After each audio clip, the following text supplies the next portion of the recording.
धूप से तपते मैदानों में पहाड़ियों की गोद में बसा था एक छोटा सा गांव, धर्मपुर। उस गांव में रहता था भट्ट, एक गरीब चरवाहा। उम्र होगी बस 17-18 साल, मगर जिम्मेदारियों का बोझ किसी बूढ़े जैसा झुका देता था उसे। पिता का देहांत बचपन में ही हो गया था और मां बीमार रहती थी। रोज सुबह वो अपनी पुरानी बांसुरी और फटे कपड़ों में भेड़ों को लेकर जंगल निकल जाता।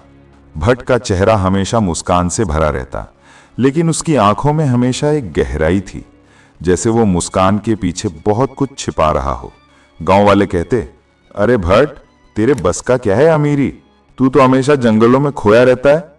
वो बस हल्का मुस्कुरा देता और कहता, साहब, जंगल मुझे गरीब नहीं, आजाद महसूस कराता है। हर दिन की तरह उस दिन भी भट्ट अपनी भेड़ों को लेकर जंगल गया था। आसमान में बादल घिराए थे और हवा में मिट्टी की खुशबू फैल रही थी। वो एक पुराने बरगद के नीचे बैठ के अपनी बांसुरी बजाने लगा। उसकी धुन में इतनी सच्चाई थी कि पेड़ों की पत्तियां भी झूम उठीं।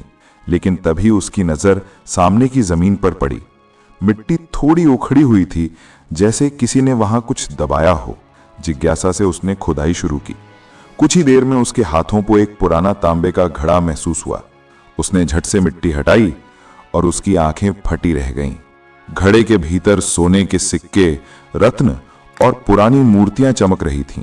सूरज की किरणें जैसे उसके जीवन पर उतर आई हों। उसका दिल जोर जोर से धड़कने लगा।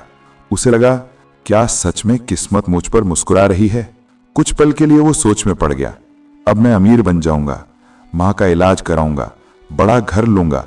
लेकिन फिर मन के भीतर से एक आवाज आई, भट्ट, ये खजाना सिर्फ तेरा नहीं है, शायद ये गांव का है या किसी की विरासत।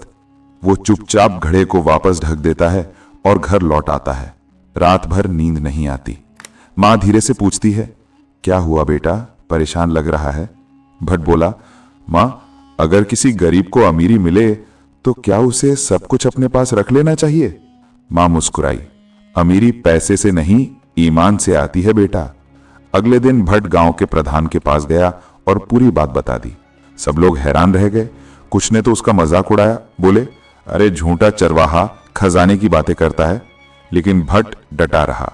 वो सबको लेकर जंगल गया और वहां सच में घड़ा निकला। गांव में हलचल मच गई। सरकार को खबर दी गई, जांच हुई।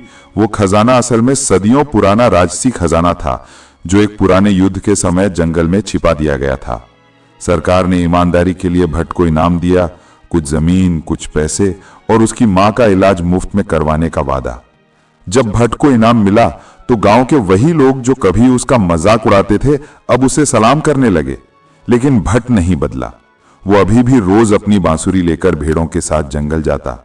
बस अब उसकी बांसुरी की धुन में सुकून के साथ साथ कृतज्ञता भी थी। एक दिन एक छोटे बच्चे ने उससे पूछा, भट्ट भैया, अगर वो खजाना तुम रख लेते तो तुम तो बहुत अमीर बन जाते ना? भट्ट मुस्कुराया और बोला, हां छोटे, लेकिन फिर मैं अपने दिल का सुकून खो देता। ईमानदारी सबसे बड़ा खजाना होती है, बाकी सब तो मिट्टी में मिल जाता है। वो बच्चा उसकी बात सुनकर चुप हो गया, लेकिन उस बच्चे के चेहरे पर एक नई समझ की चमक थी। समय बीता, भट्ट अब गांव का सबसे सम्मानित आदमी बन गया। लोग अपने बच्चों को उसके पास भेजते ताकि वो उनसे सीखें कि असली खजाना वो नहीं जो जमीन में छिपा हो, बल्कि वो है जो दिल में बसता है, सच्चाई, ईमान और मेहनत।